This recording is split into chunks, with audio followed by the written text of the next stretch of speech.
Hello everyone, a very good morning, good afternoon and good evening to all of you. This is your host Vaibhav.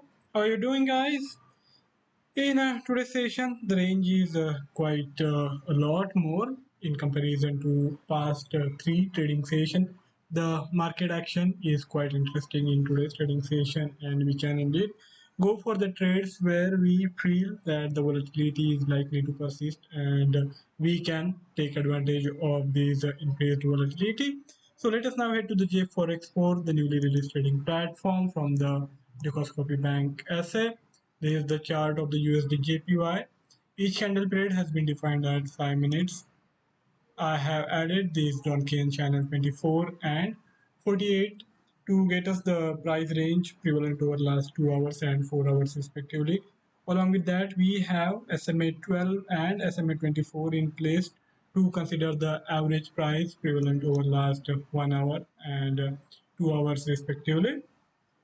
If we look at the price formation of the USD JPY, it has been trading with bullish bias for most part of today's trading session. In yesterday's trading session, I had talked about the possibility of USD JPY moving towards 133 level, and that is what we are witnessing in today's trading session with a possibility of a jump beyond 133. Looks like a possibility, and it might indeed happen. You, of course, can't be totally sure, but the probability is looking quite good if it is able to hold above this prior swing low. If it holds around this level for next couple of hours, then we can have a fair amount of confidence in its ability to climb past this prior swing high. So that is the possibility which we can try to exploit as we are looking for trading opportunities in this environment where the USD JPY is looking in a bullish mode. It has been making higher highs and higher lows for quite some time now, and in today's trading session also it is continuing with the same momentum.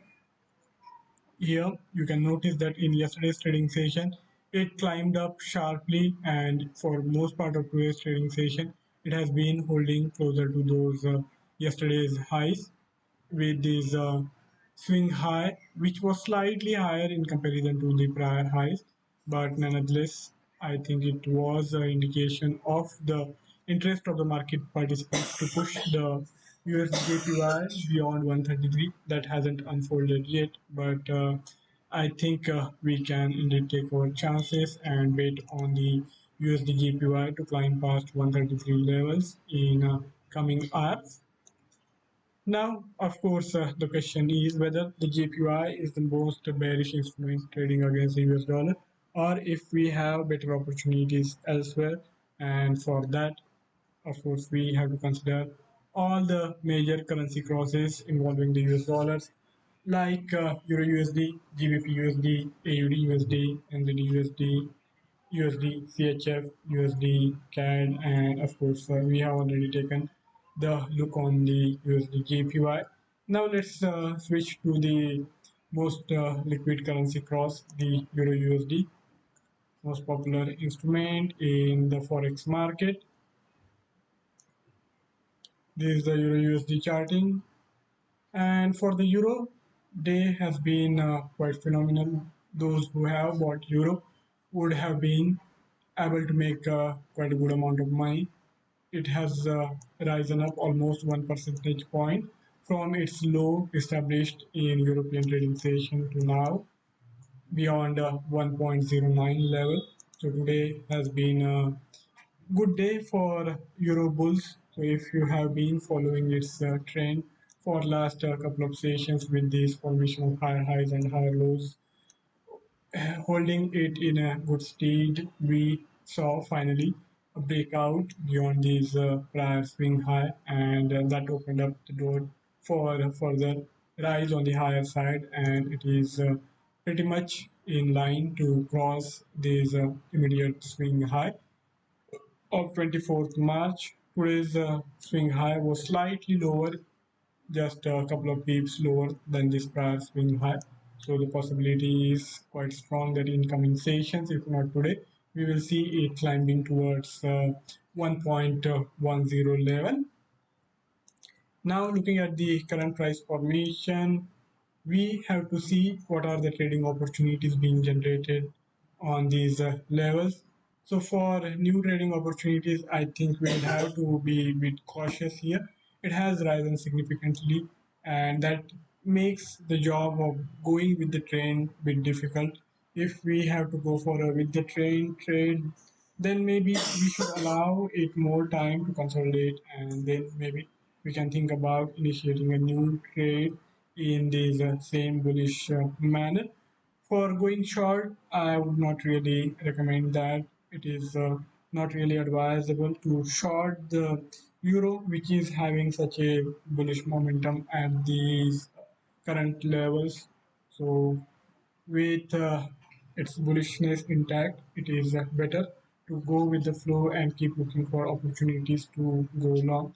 But then, as I said, it is also a difficult situation to currently go for a new trade. So I think waiting on the sidelines is a better opportunity.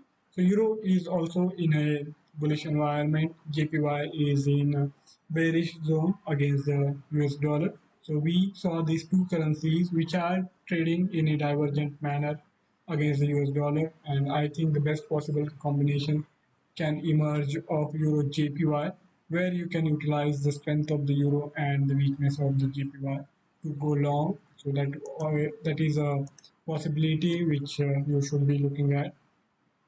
So here is the Euro JPY, which is also having this formation of higher highs and higher lows.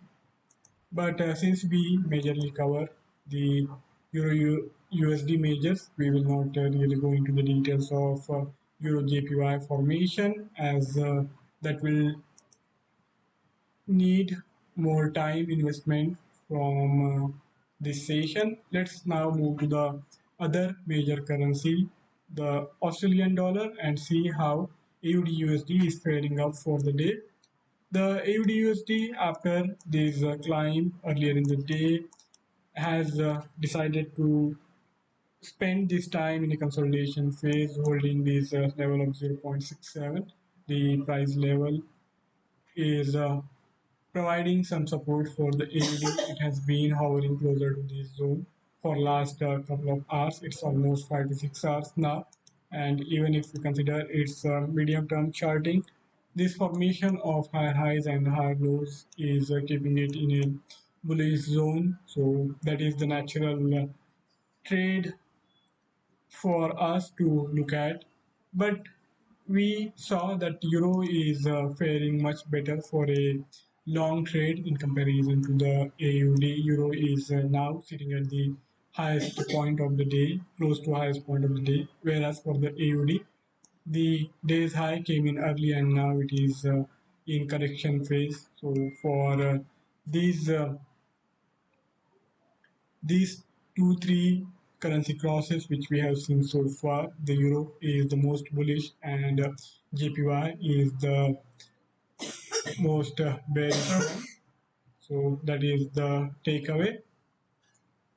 Now let's consider other major currency, the NZDUSD.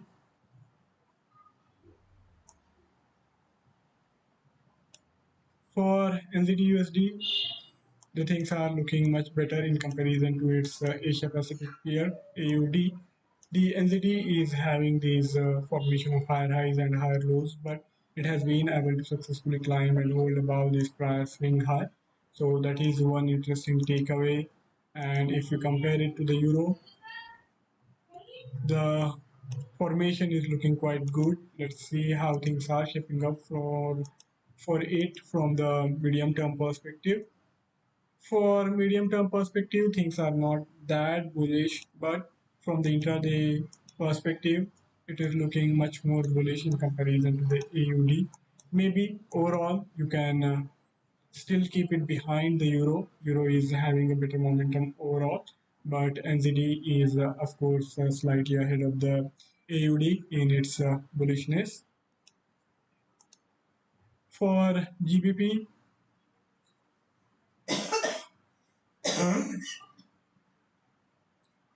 for GBP also, things are looking much more favorable for a buy trade. The GBP looks like on the way towards the levels of 1.25, which will be reached after a long time. The GBPUSD has been in a bullish trajectory for a while now.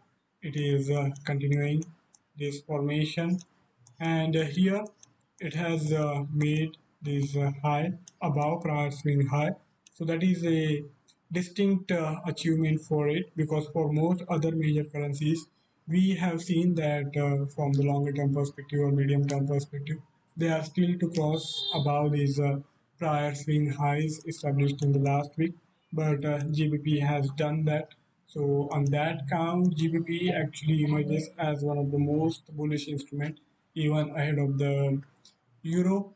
Its volatility is also a lot more in comparison to the euro. In percentage terms, I think if we count from its high to lowest point, the difference is not really much, but overall, we can still prefer to trade with the GBP, which tends to be slightly more volatile in terms of the pip count. Now we will have to invert the scales and consider USD and USDCHF. For CAD, the things have been much more favorable for its continuous appreciation against the US dollar. Now, if we have to consider the current price formation of the USD CAD, it is in appreciation mode. It has been appreciating against the US dollar for last couple of sessions. If we consider this charting here, you can see that it is not even correcting much from these new lows which it is making for last couple of days.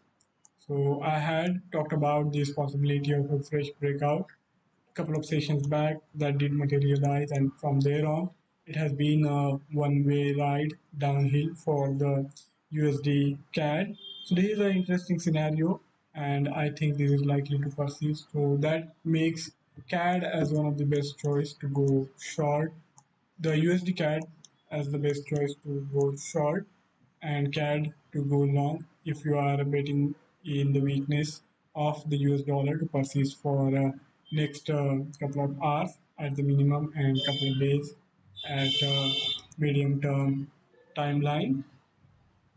For intraday, it has made these lower lows, which is lower compared to the prior swing low. So that gives us one more reason to believe in its ongoing strength. The apparent bullishness of the Canadian dollar is quite evident from the chart, and if we compare it to the price formation of the GBP, it is not much different.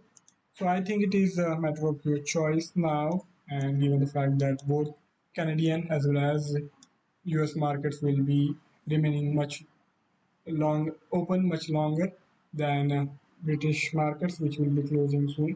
So I think maybe on that count, you can prefer to trade in the USD CAD in comparison to the GBP USD. For USD CHF,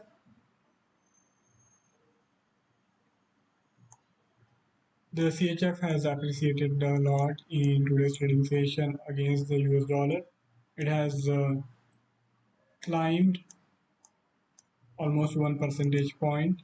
And now, if you consider its price formation, it is also not really far off from these swing low established in the last week. But as I said, that puts the CHF on the bearish USD CHF on the bearish trajectory, but the CHF is not that bullish in comparison to other major currencies like Canadian dollar and British pound. So we will still have to be careful while shorting the USD CHF. We have much better choices elsewhere. So if you want to trade with the weakness of US dollar in mind, then we have the options like CAD and GBP to exploit that. And if you expect the US dollar to remain strong in today's trading session and for next couple of hours at the minimum, then USDJPY is the choice where you can try to take advantage of the situation and go for the initiation of the new trade with the expectations of a move towards 133 or even beyond that. So that possibility is also there for us to exploit. So we have the whole spectrum of possibilities in these major currencies. Now let's shift our gaze to the equity segment.